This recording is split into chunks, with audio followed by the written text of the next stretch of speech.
Hello, this is Jeff of Tau Flare Mouse, where you make it and we mock it. This is where we let our viewers show off their engineering and fabrication skills. Today we have another submission by Brian from Northern California.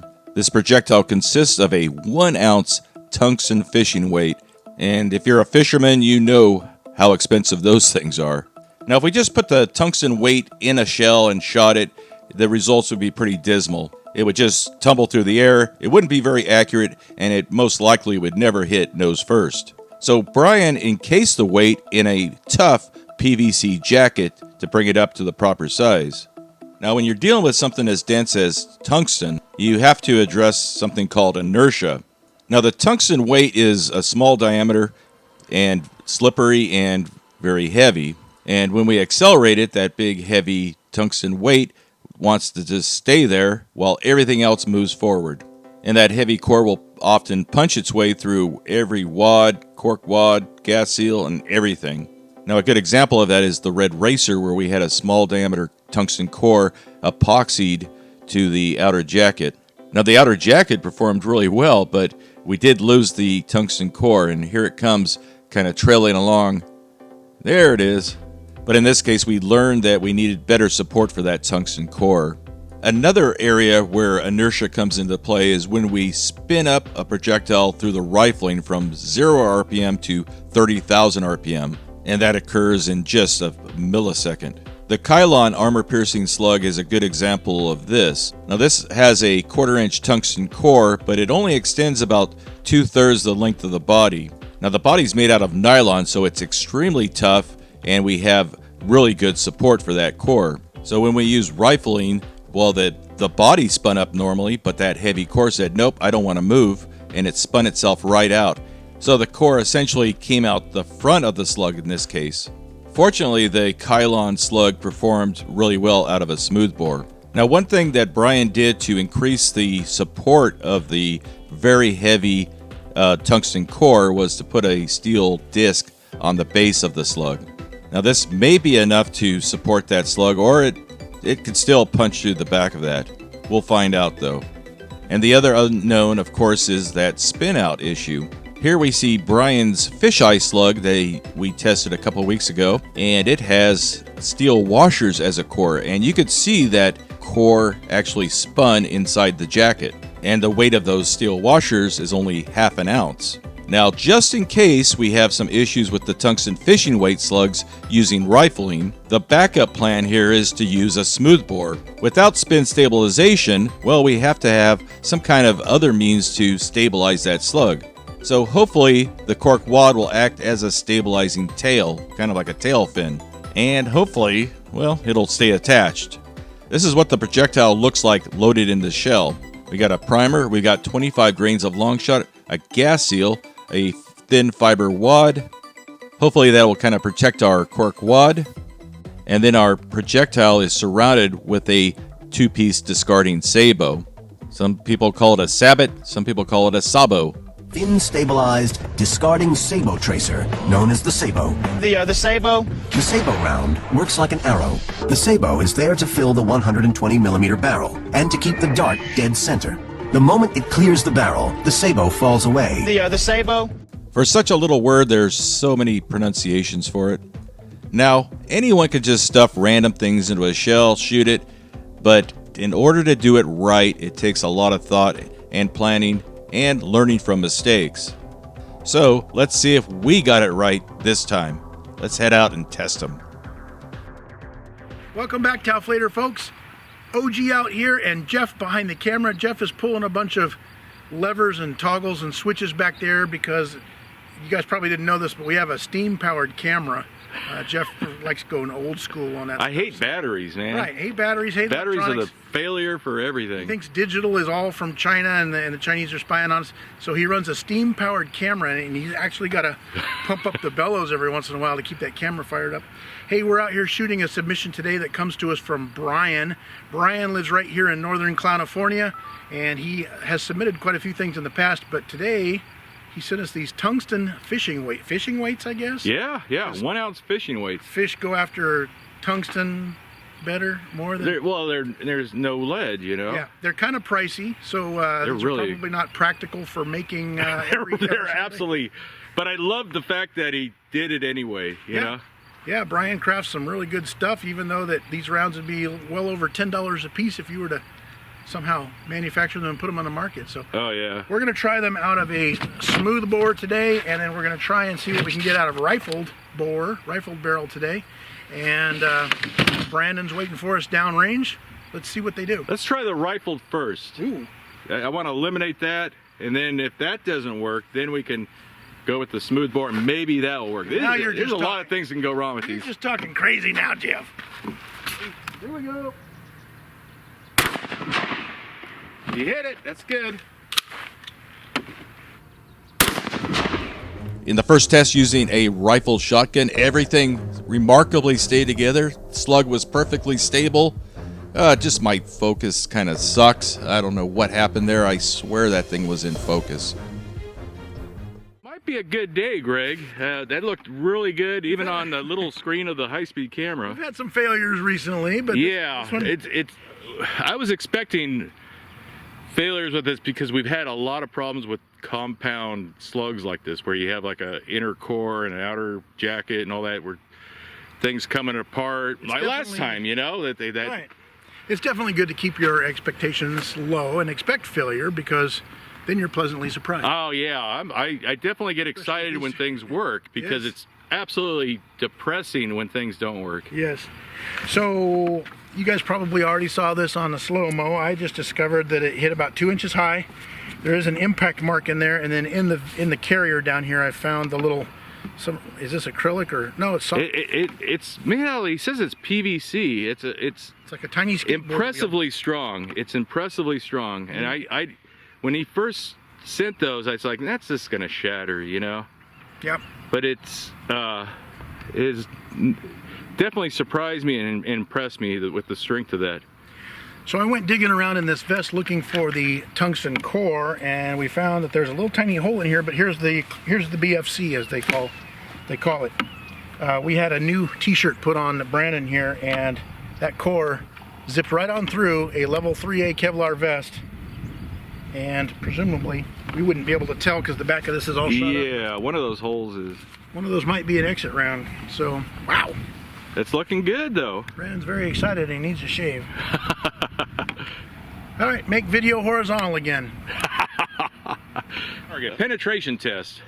Penetration test. Oops, we're only 2 dudes out here. We have 3 giant books of the U.S. tax code. This is just chapter 1, and for some reason, Cedric the Entertainer on there. We strapped them all together with some duct tape. Let's see how deep we can. Well, it's kind of crooked there. We want to straighten it out a little bit. Oh, I was trying to adjust for deflection in case we don't want to get it ain't bouncing back. I'll aim at Cedric the Entertainer's left elbow. Okay. I'm ready when you are. Here we go. Wow. Hit. There we go. Gotta say, you called that one. So Jeff thought if I aimed at his face, it might go too high, so I pulled down here and aimed at his elbow, and god dang if we didn't hit his elbow. That's great. So if we start in here... You don't have to show every page. Let's start at page 1 and read through these as we go. No, I just wanted to see, because somewhere in here is going to be a bunch of... Oh, it's broken... Yeah, we've got a bunch of cork... PVC. Look at that. Wow. Whoa, who knew that was in a book? There we go. Oh, was that the core though? There's your cork and the little plastic core. There's more. Not the core, the tungsten core is what we're interested in. I mean your, whatever you call it, plastic little wrapper. Plastic wrapper, yeah, that's There's a lot of this going on. A lot of cork. Okay. So that passed straight on through volume 1. And over here we got penetration into volume 2. So at this point it's just the tungsten fishing weight. And it didn't come out the back, so somewhere inside this book we're going to find the weight. Start here at page 1. This is where people start fast forwarding. Yeah, I know. Okay, OG, get on with it. I don't like that OG. I don't like that Jeff either. I hate that guy. I hate that guy. Bring back Danny. They complain about me just as much. Oh, no, they don't. Unless unless it's like Guys, You delete them all. if you don't like it, there's other channels you can watch. Boy, I mean, that one guy last time really went nutty on his hate for OG. I don't remember what he said. Oh, he just about everything you can. Funny thing is, it doesn't faze me because I got a wife that talks to me that way, and I spent a career in law enforcement where every single person hated me. I don't see the cold. It looked like it shot out the side or something. Oh, maybe. you could have told me that before I got to chapter 4. Okay, look, hold. We're over here at the See Bosch. the. It made it to the Bosch drill section. But where'd it go? Did it? It looked like it was core? starting to veer to the left. I thought you said it shot out. I didn't see it shoot. It squirted out. It squirted out. I don't know. I don't see any. I don't think that's an exit hole. Where is that giant tungsten thing then? Gosh. Well, unless it hit in here and sort of bounced back out. But we got a lot. That of thing ain't holes. disintegrating. It's not coming. Here's the important thing to note. What? This is what, like, that's about 2.5, 3 inches of book. Yeah. And this is halfway through another 2.5. About a quarter of the way or so. Yeah. So it penetrated a lot of. Okay. Now, this is where we should just shoot it with a Foster slug to show what that does. What a lot of people who aren't into firearms call a normal shotgun round. This is the stuff we did recover. We have not yet found one of the cores. Yeah, let's put a regular Foster in there. A regular shotgun slug. That's what a lot of people call it. Hey, I got it in focus this time. Okay, here comes our projectile, nice and stable, good accuracy, and there goes our tungsten core out the left side. So finally figured out where that thing went. Okay, a regular lead Foster slug. Okay, Yeah, I'm ready. rifled barrel. I'm gonna aim at the face. This is a law enforcement federal tactical, Uh-oh. so you know it's serious. Wow. Okay, I'm ready. That was serious, all right. Wow. Okay, I'm ready. All right, here comes our regular shotgun slug, also called a rifled slug or a Foster slug. So, what is your guess on how deep this will penetrate? Will it go as deep as our tungsten fishing weight? Well, let's find out. So I was aiming for the face. We hit high and left because we are in California. And I went ahead and pre-marked the chapter since Jeff doesn't want to wait to... He's waiting for the movie to come out. He doesn't want the book. There is hot lead right there. And... That's pretty disappointing. Well, check this out. Wow. Listen, usually it's girls that say that to me, Jeff, but this made it about halfway through one volume. Oh, I'm impressed, Brian. The fishing weight round made it through what, 1.5? Yeah, about 3 times the penetration. Which is something you come to expect here on Tough Leader Mouse. Gnarled piece of lead. Looks like a little car wreck there, or a Boeing engine. So yeah, that's a standard Foster slug, which we've always been pretty impressed with its power. But man, that fishing weight tunneled through there pretty deep. Yeah, I'm glad we did that, and I'm sure a lot of other people they always want us to compare it with stuff, and I'm always under the assumption that they already know what a Foster slug does, and I'm often wrong about that. A lot of people just don't understand guns very well. They don't have much experience. So you have to explain things really well. Yeah, they make a lot of noise. It's not their fault, you know. They just don't have the experience. They make a lot of noise, and they sometimes hurt the shoulder. But there you go. Oh, just shredded that thing. That's just paper, didn't I want to thank Tim for providing me with the Granger catalogs for today's target. I'm gonna wait for the movie too. Okay, you have a tungsten round, which is probably the closest thing we can get to a depleted uranium round or something like that. I don't know where you can get a depleted uranium shotgun slug, but tungsten though, I mean, you gotta try it on some AR-500 armor. I bet you Evan Perio whittled you up some depleted uranium once. Made out of a uranium shower curtain or something. I'm gonna aim at the blue biohazard sticker. Okay. When you are ready. Okay, I'm ready. Here we go. Ooh, I heard a smack down there. I wonder if it's shattered. I expected so many problems with these slugs, and fortunately, I was surprised and proven wrong. Sure, when things go wrong, we learn from that, but it sure is a lot better when things go right. 3 other holes, and what are the odds of it almost hitting the other hole that was already there? That's right. It shot a little high. That again could be my trigger pull. I'm using iron sights with a big white dot, so it looks like I'm shooting with a white golf ball. This thing hit a little high, but man, look at that indentation. And it looked like it just completely shattered on impact. I'm glad we had it at a little bit of angle, so none of that stuff came back at us. You know, also known as wolfram. Wolfram? Yeah. Hello. That's what the Europeans call it. Oh, Lord. I think in Britain, too. The world famous lead plate. If we don't do this, people get really mad. Yeah, they get mad anyway. I think we're the only ones that really shoot the lead plate, you know, and they come to expect it, so. Aiming at the center of it. Yeah, the little red heart there in the middle. I think this has a good chance of going through. What's your thought? The core, yes, I would say the core might zip through. Yeah, the jacket, no. Okay, I'm ready. Here we go.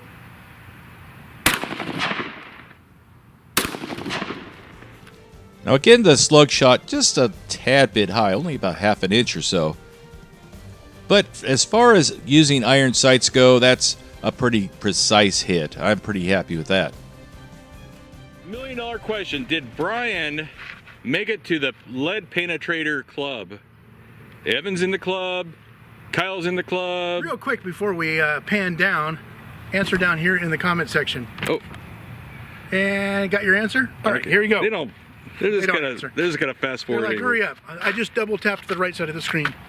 Hit about, what, a half an inch high? And we've got me very clean. He did it. All the way through. He did it. Now, you can see it tore out a little bit of the lead on its way out, but the little, I don't know if you can zoom in there, the actual channel that the tungsten core went through is very, very smooth and pokes right through. He did it, man. Okay, so bowling pins are extremely hard wood inside. You can see a little bit of it poking through the back of his head there. Extremely hard wood, and it's rare that we ever get, well, you can almost never get a handgun round to go through them. Shotgun rounds are often stopped, and rifle rounds have a difficult time even, because just a lot of really hard wood. So it's made to take a lot of hits from bowling balls. Yeah. Years. Don't they call it something else in the UK, like tiddlywinks or something? Cricket. Skittle. Yeah, they call this sport skittle in the UK. Yep. That'll troll a lot of UKers, and have we ever got anything from the UK right? No. This is called an aubergine. Okay.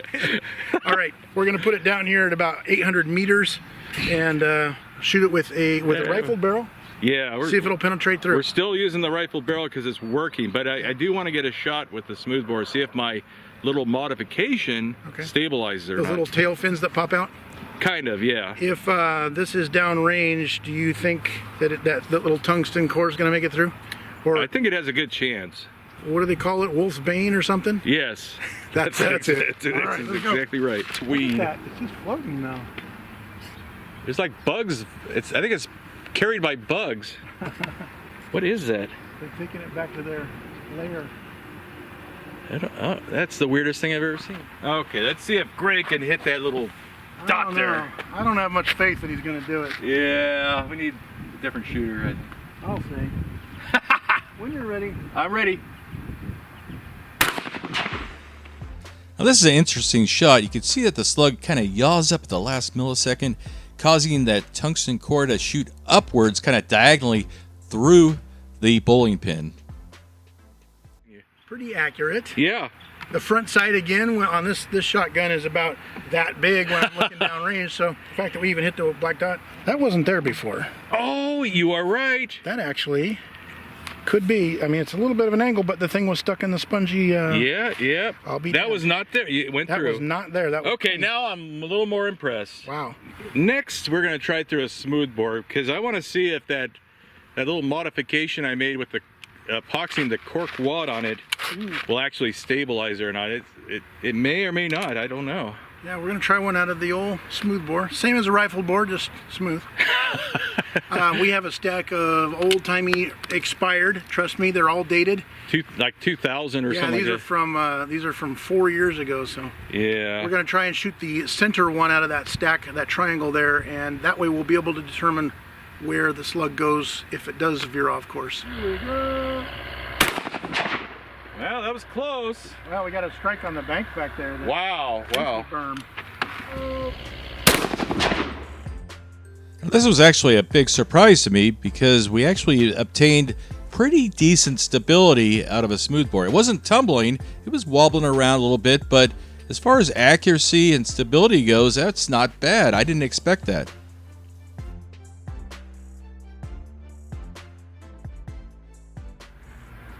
Okay, what's the distance, Greg? We are at 40 yards, Jeff, which I believe is about 38.7 quid. And we're going to put a round in the center of that water jug on top of a molehill. Yeah, I'm ready. Oh my! You see that spout at the top? Yeah, that was great. Yeah, I'm ready. Oh! Now it's easy to forget that these are handmade, viewer-created projectiles, and that kind of accuracy is pretty good. It shot a little bit high again, which has been the norm with these things. But if that was a wild boar, you would have gotten that boar and probably the boar standing behind him. Shot, you know? The first thing we noticed was that spout of water shooting right up the top. That was neat. That was pretty cool. We got a good, nice strike here, although I was holding about here. Yeah, you're probably expecting a little bit of drop or something maybe at that distance. No, I mean, these all been shooting a little bit high consistently, so that tells you a lot. It exited here on the handle. I could almost use that again. Sure, except for this big giant crack. Oh, okay, so we did have a little bit of hydro. Hydrostatic shock there. We got all the components but the core. We have the plastic shroud, the cork, the little... metal backer. I think you could still spend it. Yeah, there's not, it's not really any dent, so that worked very well for that application.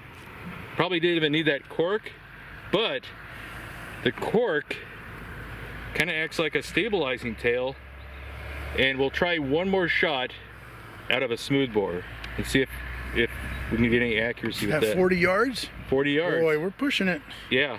We're pushing it to get out there that far. Okay, 40-yard shot, smoothbore. Here we go. Holy crap. That's impressive. Wow. Now we did see a little bit of a wobble when we used full rifling, but look how smooth and stable this is shot out of a smoothbore. And even more surprising to me is it seemed to have lost the cork wad, so it did all that on its very own. That's amazing. Okay, I can't believe out of a smoothbore that shape would have worked. Hit a little high, I mean, just very ballparky. I was kind of putting the red dot about here. 40 yards, you could probably hunt a boar at 50 yards pretty reliably with these things. I believe so, It'd yeah. penetrate right through and hit the rest of his family, but... Mm-hmm. Well, we got one more exciting target, though. Oh, that's right.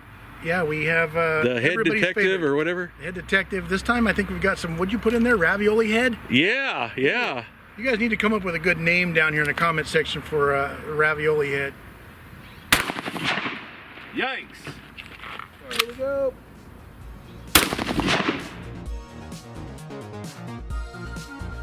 What a fantastic slug and a real pleasure to shoot these things. Now these are penetrators, so they didn't have a lot of energy transfer, so we didn't get a really good hydrostatic explosion on the head, but still pretty decent.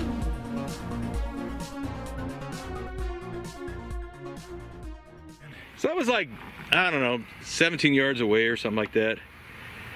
And aiming right between you split the glasses. Okay. There's a little shard of plastic in his eye. Wow. Hit him right above his right eye. Okay, let's see what the can looks like. Is there... I don't know if you can see in there, but it ruptured the ravioli can, that's for sure. Yeah, maybe it's just too thick. That wasn't too... It was not as good as the peas or the string beans. Pass through it, no problem. That might be the exit right there. That's it, right there. Looks like it's got a little raviolis in the hole. Wow. Yep, it's time to clean your hole when you got raviolis in there. But man, look at that. And it looks like it tore a bunch of flesh here too. Or maybe that's that might be an old injury there. I don't know. Yeah. Not bad. We'll have to we're still experimenting with this guy.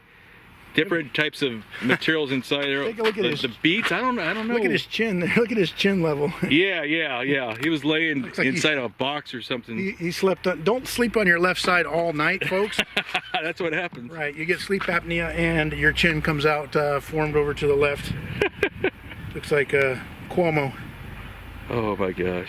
Well, that was very impressive. It was a Slug. I was worried it would not work. There was so many past tests and experience that told me that this may not work, and every single one has worked so far. Yeah, so Brian, we're actually kind of surprised. I don't think we caught one tungsten core, did we? We have not. Because they passed through everything we shot it at. Except the books, and I don't know where that one went. It could have squirted out the side, or I don't know. The side, chapter 4, but man, they are some penetrating dang rounds, that's for sure. Not a lot of recoil because I loaded them kind of light, expecting, you know, I didn't want to destroy them by trying to push them too hard. It's real easy. It's like, well, you should load them with 40 grains of, it's like, well, should have put a AA battery in there. Should have shot a Vienna sausage. I wanted these to work, you know. Sometimes my loads are what screw things up. And this happens to all of us. However, I would say these things worked because they were pretty damn accurate for what we were doing here today, and they definitely had a lot of penetration. So yeah, accuracy and penetration is kind of what it's all about. It would be great for very large game. Yeah, or the Geneva Convention. That's right. All right, well, we thank you guys for stopping by and watching another one out here. We've got farm equipment or something starting up behind us. We've had a silent day out here. Yeah. So thanks for stopping by and watching it. We hope you liked it. And swing by OG's Danger Show if you're super bored after this. Or your mom's calling you for dinner. It's lasagna. It's lasagna.